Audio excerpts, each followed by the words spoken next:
Vous sentez que vous changez, vous sentez que les choses bougent en vous et autour de vous. Je me propose ici de faire le point avec vous sur ce qui se passe exactement et sur les incidences liées aux grosses éruptions solaires que nous connaissons. Bonjour à toutes, bonjour à tous. Je suis Perle, votre médium énergéticienne. Capsule sous forme de chronique aujourd'hui pour faire un point sur tout ce qui se passe en ce moment, comprendre ensemble et voir comment cela nous impacte quant aux énormes éruptions solaires que nous connaissons. Pourquoi sont-elles là? Qu'est-ce que cela implique également au niveau du cosmos et tout simplement au niveau de notre galaxie et de notre système solaire surtout, et voir un petit peu comment nous réagissons et comment nous nous en sortons. N'hésitez pas à vous abonner à cette chaîne, à partager cette vidéo, à me mettre un pouce vers le haut, ça me fera plaisir. Si vous souhaitez me joindre pour une consultation privée, dans le descriptif, juste en dessous, vous avez un lien. Vous avez un lien pour aller visiter le site perlevoyance.com et un lien pour me rejoindre sur le canal Telegram que je vous ai dédié, qui parle justement de tout ce qui se passe mondialement parlant. Et toutes les avancées et toutes les manières dont vous pouvez réagir et appréhender toutes les nouvelles que l'on nous balance H24. Aujourd'hui donc, chronique, voir un petit peu comment nous impactent en quelque sorte ces énormes éruptions solaires que nous connaissons. Les éruptions solaires, on dira qu'elles elles sont incontrôlables et incontrôlées, bien évidemment. Là, c'est tout autre chose. La main de l'homme n'y est pour rien. Heureusement, j'ai envie de dire. Il y a des choses à noter. Alors, les éruptions solaires peuvent effectivement, et c'est le cas, expliquer des tornades, des ouragans, des tremblements de terre, des éruptions volcaniques, etc., des tsunamis, des pluies ou des neiges à des saisons où on ne s'y attendait pas. Encore une fois, je vous ai posté une capsule juste avant qui vous donne un autre aspect, on dira, de cette intensification humaine et volontaire de ces événements naturels. Ceci étant dit, nous sommes vraiment dans des éruptions solaires que nous avons rarement connues, voire que nous n'avons jamais connues. Viennent s'y adjoindre, on parle même actuellement non plus d'éruption solaire, mais de déjection solaire. Le soleil qui envoie des énormes déjections de matière solaire en direction parfois aussi de la Terre, ce qui peut entraîner des perturbations électromagnétiques et donc des coupures de courant. Ça pourrait se justifier par des éruptions solaires, je dis bien ça pourrait. Va de pair avec cela, terrestrement parlant, si on s'en arrête pour l'instant à la sphère terrestre, Gaïa, va de pair avec ces éruptions solaires, la résonance de Schumann. La résonance de Schumann, normalement, qui était stable à 7,8 Hz, a beaucoup fluctué depuis maintenant des années. Les premières prémices d'une fluctuation de la résonance de Schumann ont été repérées, enregistrées fin des années 80, 1986-1987. Mais là, ça s'intensifie effectivement depuis 2012 et surtout depuis 2017. Ça fluctue énormément, on passe de 7,80 à parfois 36, 50, 60, c'est juste énorme. Et bien là, il est à noter un truc assez exceptionnel, c'est pour ça que je reviens aussi vers vous aujourd'hui en ce moment. Il est à noter que cela fait plusieurs fois, la résonance de Schumann étant mesurée de différentes manières, qu'elle s'arrête. Elle dégringole, elle s'arrête, elle est à 0. Elle s'arrête, très momentanément, mais elle s'arrête. Alors la Terre continue à tourner, bien évidemment, mais ça génère quoi en nous? Tout le règne du vivant qui s'incarne et se réincarne, pas que l'être humain, les animaux, les végétaux, sont impactés tout autant. D'immenses fatigues, d'immenses changements, j'y reviens après dans cette capsule pour vous. Mais la résonance de Schumann est vraiment en train de beaucoup fluctuer, hein. Grosse hausse, puis alors des pics, et ça dégringole, et ça remonte, et ça en quelques heures, voire dans une même heure. Là, elle s'arrête, hein, momentanément. Vous avez peut-être eu, vous aussi, des micro-coupures de courant. Ça peut être lié à ça, ça peut être lié à l'humain aussi. Je reviendrai sur Telegram notamment, ça peut être lié à l'humain aussi. Il y a de ça aussi, je vous le dirai après, sur Telegram. Mais il y a des choses vraiment qui se mettent en place en ce moment, naturelles, je dirais, qui ne dépendent pas, en tout cas, de Gaïa et de ces autres qui y sont, et des choses qui dépendent bien sûr de l'humain négatif, on dira ça comme ça. Des méchants, comme disent certains, j'aime pas trop le terme, c'est un petit peu trop gentil, méchant gentil, non, le sombre. Ouais, là c'est beaucoup plus dur et hard, on rentre dans le dark, c'est exactement ça.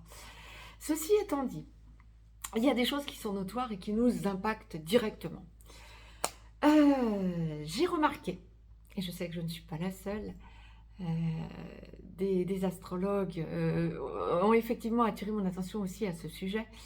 Nous avons été en début d'année, pendant 2 mois, de février à avril, dans une période assez faste. Alors je ne dis pas que c'était facile, la vie était facile, hein, mais c'était une période assez faste pour ce que je vais vous dire, en ce sens où toutes les planètes étaient directes. Les 10 planètes, entre guillemets, du système solaire étaient directes, astrologiquement parlant. Et là, nous entrons dans une période où 7 des 10 planètes sont rétrogrades. Alors, je vous les ai listées, de façon à ce que ça vous rassure aussi, parce que je vais de suite vous rassurer avant même de vous les lister. Ça n'est pas parce qu'une planète est rétrograde que c'est négatif. Ceci étant dit, ça va vous faire travailler sur votre intériorité, non plus en extériorité. Donc, on y va. Mercure rétrograde, je vous l'ai dit par ordre de proximité à la Terre, hein. D'ailleurs, avant de débuter, une planète rétrograde, c'est par rapport à la Terre. Une planète rétrograde, c'est vu de la Terre, on a cette impression qu'elle part en arrière dans son avancée sur son elliptique. En fait, elle ne part pas en arrière, mais vu de la Terre, nous avons l'impression, nous, terriens, qu'elle va aller dans le sens inverse des aiguilles d'une montre, dans le sens inverse des chakras, avant que de redevenir directe. Et il est à noter, bien évidemment, que plus les planètes sont éloignées de la Terre et du Soleil surtout, plus on va avoir cette impression terrestre qu'elles mettent longtemps dans leur rétrogradation. Pluton a des rétrogradations bien plus longues que Mercure. Donc nous commençons par Mercure. Mais par contre, Mercure est très souvent rétrograde aussi. Mercure entre en rétrogradation le 24 août jusqu'au 16 septembre. Vénus est en rétrogradation, quant à elle, depuis le 24 juillet et redeviendra directe le 4 septembre. Jupiter rétrograde à partir du 5 septembre. Les deux bénéfiques, Vénus, Jupiter, même pas une journée de répit, nous aurons. Hein. Au moment où Vénus redevient directe, Jupiter se met à rétrograder. Donc à partir du 5 septembre jusqu'au 1er novembre. Saturne, qui rétrograde depuis le 18 juin, va retrouver sa course directe le 5 novembre. Uranus, qui rétrograde depuis le 29 août. Neptune, les 3 transsaturniennes sont en rétrogradation. Neptune rétrograde depuis le 1er juillet. Et Pluton, là je vous l'ai beaucoup plus détaillé parce que c'est important, le changement de signe de Pluton. Pluton a fait son incursion en Verseau en ce début d'année, et puis la planète Pluton s'est mise à rétrograder. Elle rétrograde depuis le 2 mai jusqu'au 11 octobre de cette année. Elle va redevenir directe le 11 octobre. Oui, mais elle rentrera définitivement en Verseau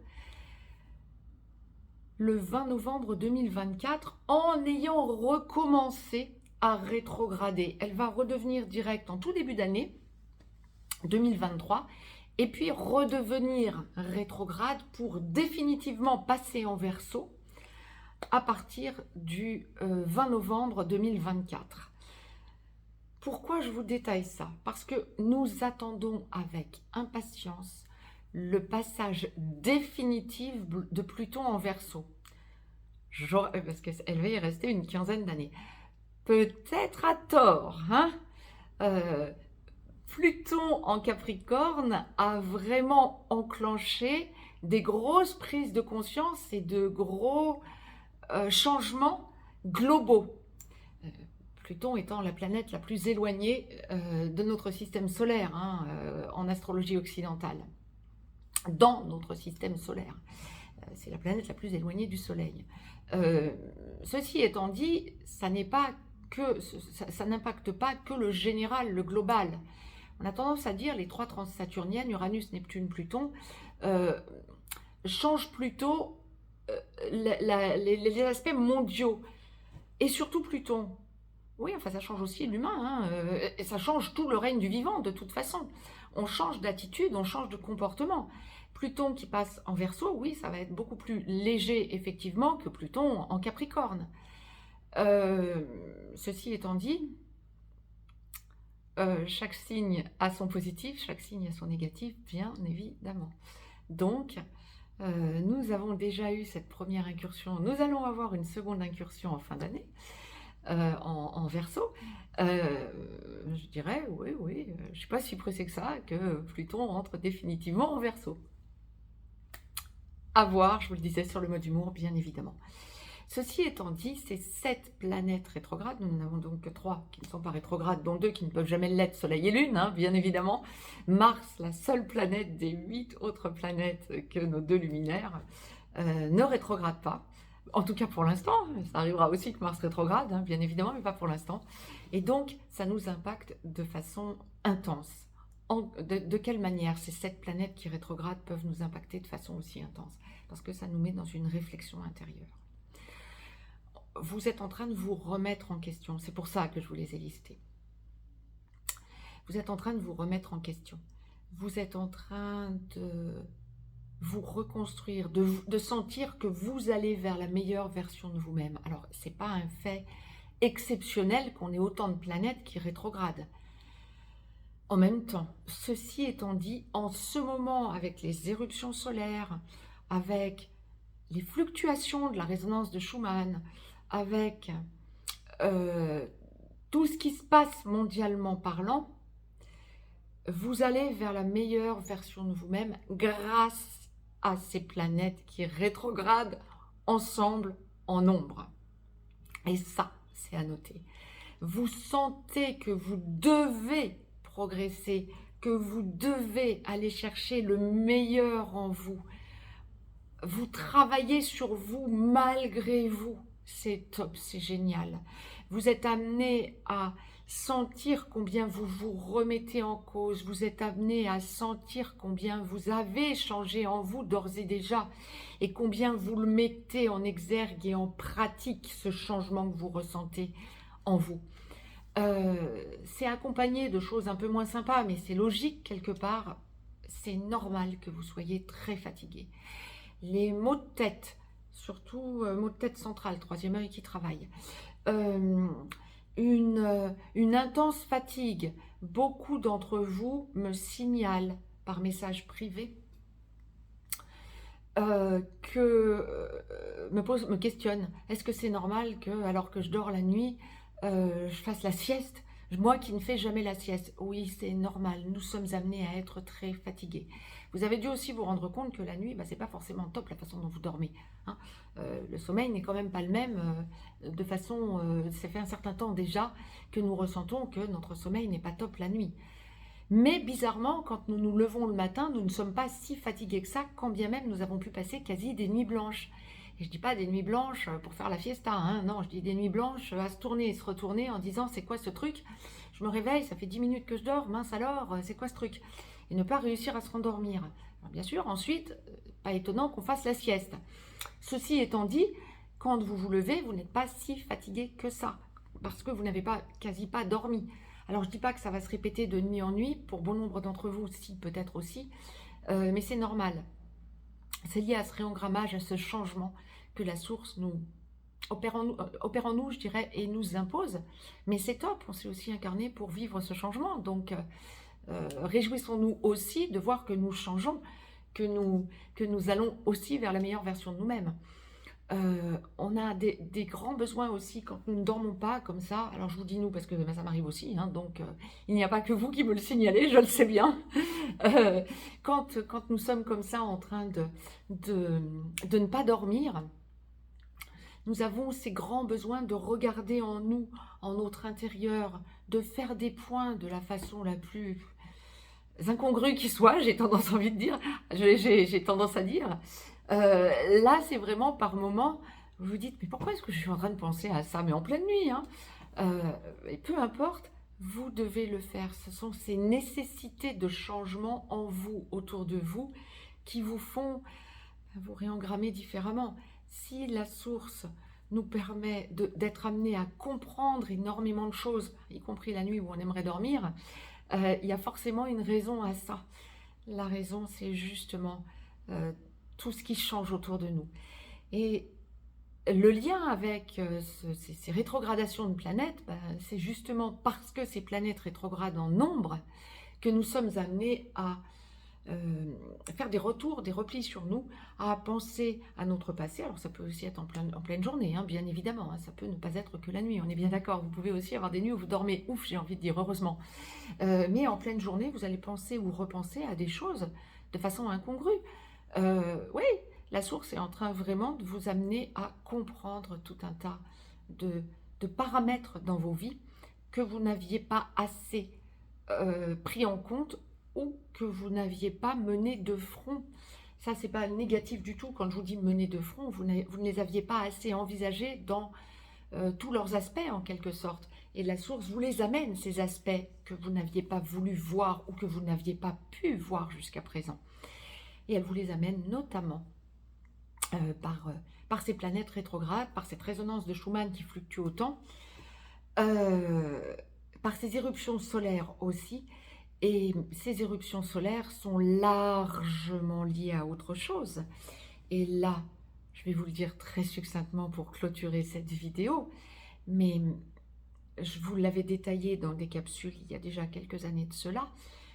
Depuis 2012, nous avons enclenché gentiment en 2012, nous y avions déjà fait quelques incursions. Tout notre système solaire et toute la Voie lactée, toute notre galaxie avait déjà fait des incursions dans l'anneau d'Alcyone. Alcyone, notre grand soleil central, est entouré un petit peu comme Saturne a des anneaux. Eh bien, notre grand soleil central, Alcyone, a une ceinture d'anneaux formée de photons que nous traversons gentiment tous les 13 000 ans. Nous mettons 26 000 ans, grosso modo, 25 972 ans, à faire toute une circonvolution, en haut, en bas, mais à chaque fois, nous fluctuons autour de l'anneau d'Alcyone. Et là, pour 2000 ans, nous sommes en train de passer dans cet anneau d'Alcyone, et à chaque fois, bien sûr, ceinture de photons, ça nous fait hausser notre taux. Que s'est-il passé il y a 13 000 ans? Revenons vers les pyramides, vers le sphinx les pyramides de Gizeh, le sphinx. Il y a des choses à aller chercher, à aller creuser. À l'époque, déjà. Hausse de taux vibratoire, changement énergétique. Cette fois-ci, gageons que nous allons y arriver, nous allons réussir à franchir ce cap dans la lumière. C'était ce que je voulais vous retranscrire aujourd'hui pour vous expliquer succinctement, mais aussi pour vous rassurer, pourquoi vous êtes aussi fatigué, pourquoi vous vous sentez autant changé, loin d'être négatif, c'est on ne peut plus positif. Ressentez que tous ces changements en vous vous amènent vers la meilleure version de vous-même, vers la compréhension, l'abnégation, l'amour inconditionnel, le pardon. Je suis en train de boucler la boucle de la capsule que je vous avais postée juste antérieurement sur justement cet amour qui grandit en nous. Si vous souhaitez me joindre pour une consultation privée, juste en dessous dans le descriptif, vous avez un lien.